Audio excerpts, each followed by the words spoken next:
about Halliburton lately. Criticism is okay. We can take it. Criticism is not failure. Our employees are doing a great job. We're feeding the soldiers. We're rebuilding Iraq.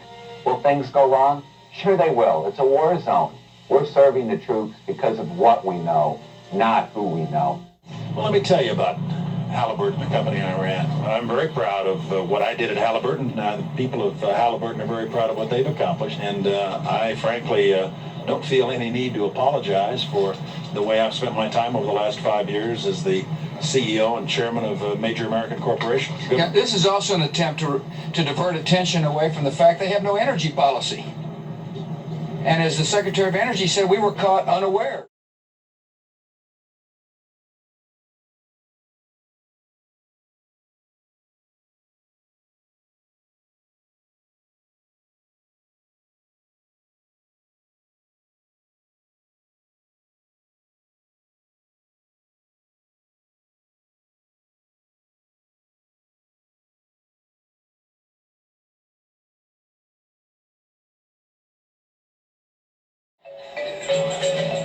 In the middle of the war, Microsoft, DHL, and other corporations invited Halliburton to a conference to figure out how much money could be made in Iraq. Having worked this effort even since before the invasion, the liberation of Iraq started, you, industry, are definitely a vital part of that effort. We appreciate your interest in this. We need you. Now, lots of you are small businesses and you're struggling. How do we get a piece of this big action? All of you, the big guys, are going to get it, and the rest of us have subcontracting capability or none at all. USTDA is for you. Once that oil starts flowing and money coming, it's going to be lots of money. It's the second largest reserve of oil in the world. There's no question about how much money is there. I've been getting complaints from Iraqi firms and from American firms that the lack of transparency, the corruption. I think the profits that American companies are making, the main companies, are so overwhelming. I mean, like when you have a line item for $1 million and you subcontract it out for $50,000 or $60,000 or $70,000, that's a huge profit, and it's the American taxpayer that's going to pay for that. It was more than just the taxpayers who paid for this. It was the soldiers who died. It was duped to fail, this war in Iraq. It was done purposely. Not for freedom, but for greed. For the elites who wanted that money, who wanted that oil so bad that they were willing to sacrifice our men and women to get it. And that's all it was. It wasn't freedom. Look at our country right now, how it is. It's terrible. Where's our freedom now? It had nothing to do with Iraq. Nothing. Nor is it Ukraine or Russia or China. Think about it, people, what's going on right now. This is total control right now. That's all it was, a chessboard game. It's going to get better. Start building relationships, because it's going to get much better as the oil flows and their budget increase. And the good news is, whatever it costs, the government will pay you. War is always good for certain companies, I mean, that are in the war, the business of war. We're very proud of the work we're doing, again, in supporting the U.S. government and the U.S. military. And the real heroes of the campaign, the real heroes of the Reconstruction are the men and women of the U.S.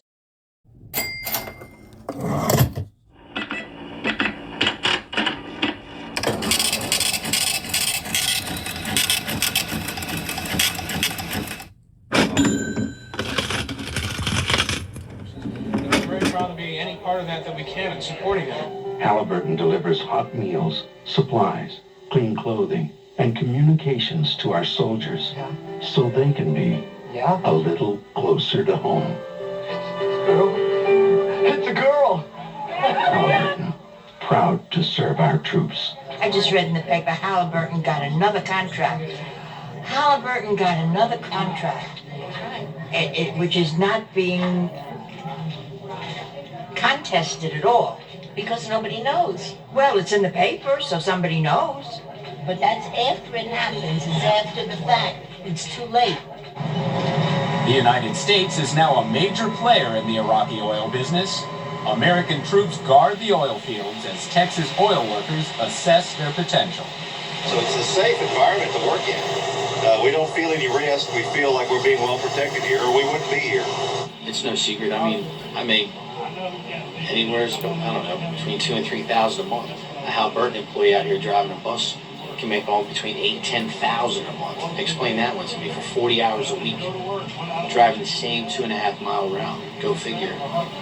Where's the justification in that? There's no other single area of the world today with the opportunity for business, new business, similar to the opportunity that's available today in Iraq. The president went in and did what he did, and we're all supporting him and our troops, and we want to make sure that, you know, the efforts and the lost lives, and it wasn't for no reason. If it wasn't for the oil, then nobody would be there. Nobody would worry about it. Unfortunately, at least for the near term, we think it's going to be a good situation or a dangerous situation. Good for business, bad for the people. Today on the news, Rumsfeld was saying, and Wolfowitz was saying, oh, the Iraqi people are much, much better off. Isn't it better that we got rid of Saddam and now the Iraqi people can do what they want to do and really be free? Will they ever be free? No, they'll not be free. And where are the weapons of mass destruction? We were duped. We were really duped. And these poor people, the young men and women who are being killed there, it's unnecessary. That's it. No more. Disgrace. This lady is correct. It's all about the greed. Not about the soldier or our freedom. This was all lies. We've been duped by the elites, the filthy elites. They died in a just cause for defending freedom, and they will not have died in vain.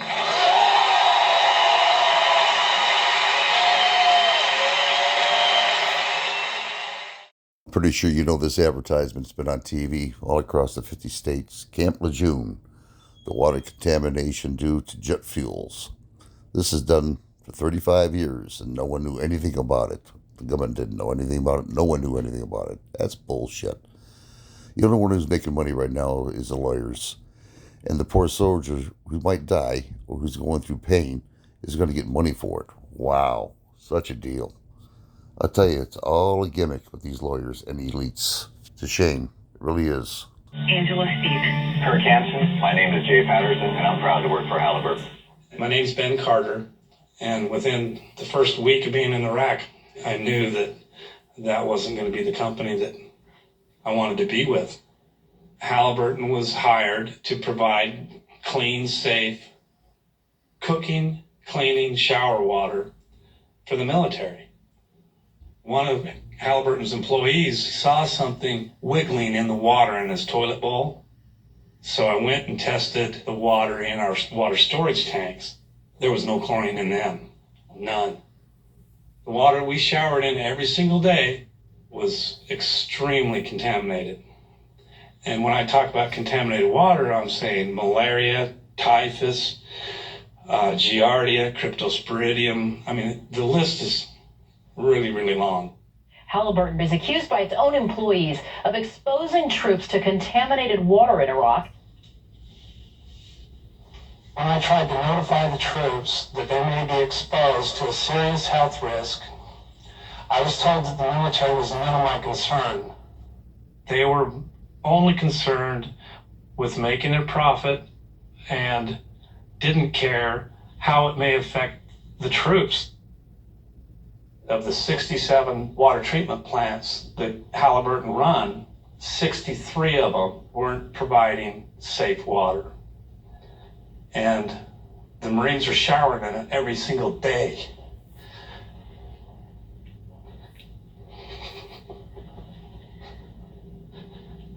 Sorry.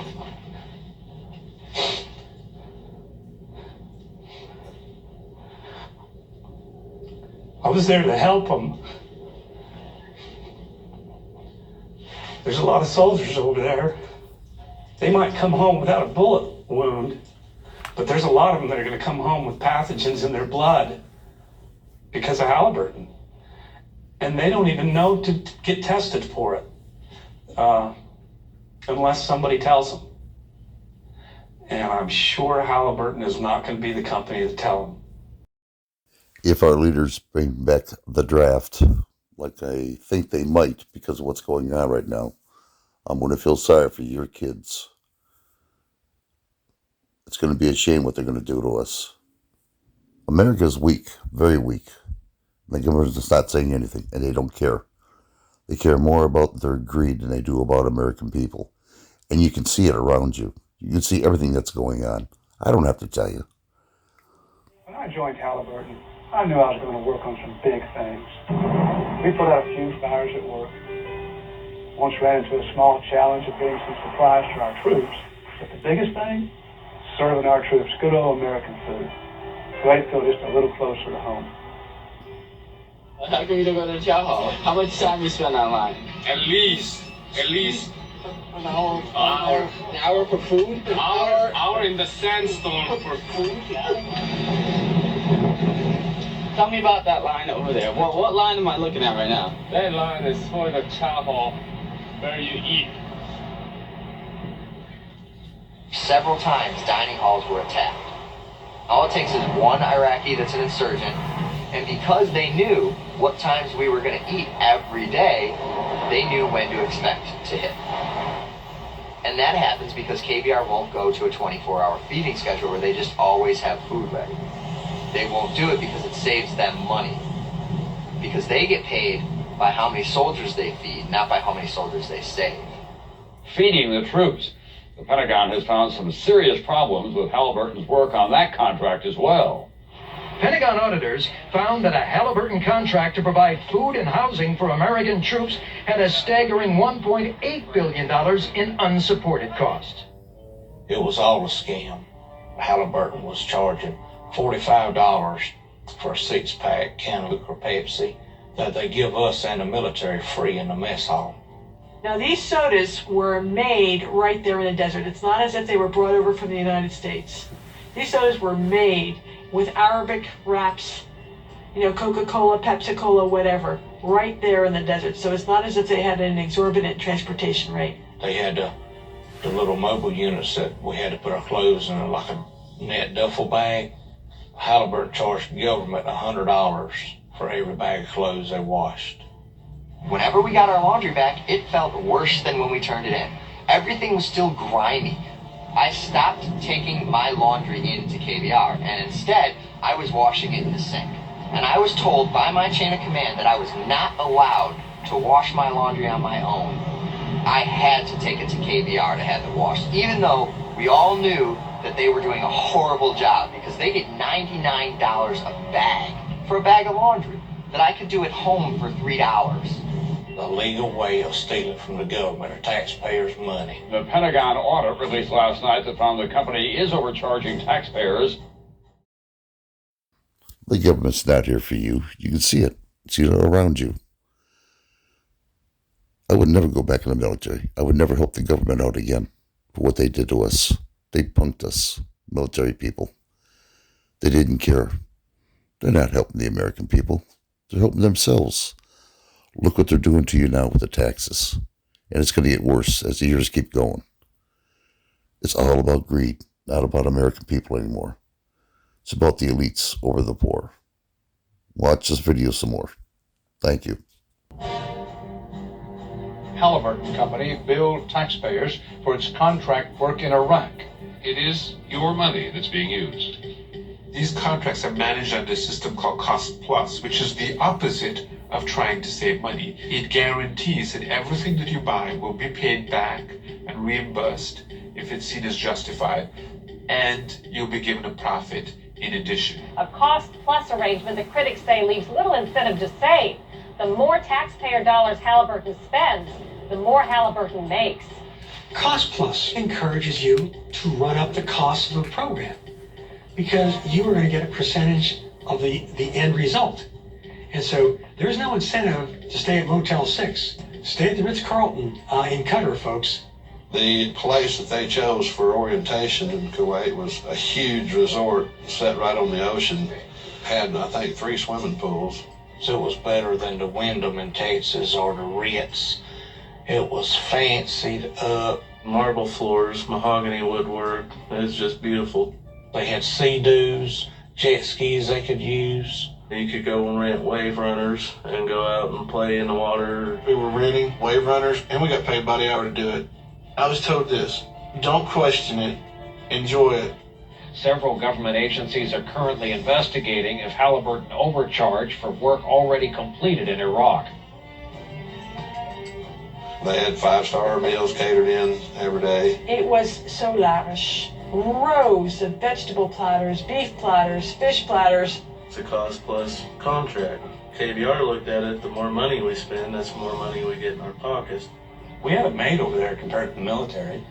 I mean, those guys were living in tents, and we had air-conditioned private hooches. The tents that we were staying in were completely moldy, and everybody was getting sick with respiratory infections. They're getting paid millions of dollars. Why can't they even give us a tent that doesn't make us sick to live in it? The soldiers are sleeping on these little cots out in the middle of the desert, while these KBR executives are driving these $40,000 vehicles. They and their secretaries are driving at least a $30,000 to $40,000 vehicle. This secretary lives in this complex, eats her meals in this complex, has her laundry delivered to her, has no reason to go anywhere at any time, but has a brand new top-of-the-line Ford or Chevy pickup with everything imaginable on it that you could put on it. Chrome rims and leather interior and CD players and all these extra amenities that, you don't really need in wartime. Why do they need an H2 Hummer? Why do they have Cadillac Escalades in Iraq for Halliburton managers? What is the purpose? One invoice that I saw was for about $7,000 for 1 month for a SUV on a lease. It was a 3-year contract. Comes up to roughly $250,000. A vehicle that you and I could purchase at the local dealership for probably top of the line $45,000. And the taxpayer paid $250,000 and never did own the vehicle.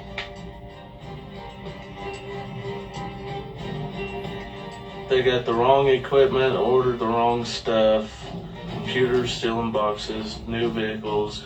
They push them out in what they call burn pits. And they just set it on fire, claim it as a loss, get more money for the right equipment or the right stuff they needed. Why would you need to order somebody else's wrong equipment just because somebody pays you to do it? And you burn it and destroy it. You got brand new trucks over there, and there's not even oil filters. So when the motor blows, what do? Buy a new truck and build the government. $75,000 truck. They wouldn't even have a spare tire to fit it. And we had to blow it up.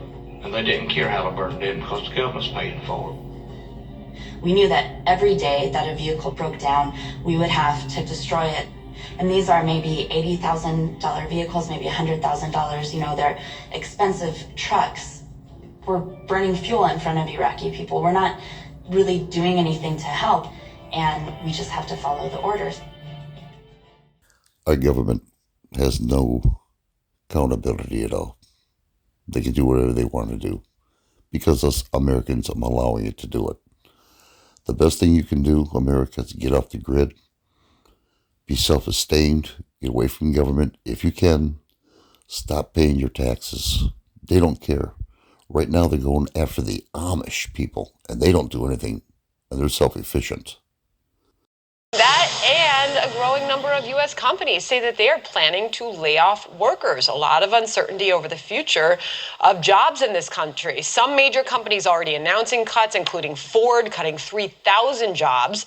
Now a new survey finds more than half of all major companies in the U.S. are planning layoffs in the coming months, while 52% are preparing for hiring freezes. 44% plan to rescind job offers.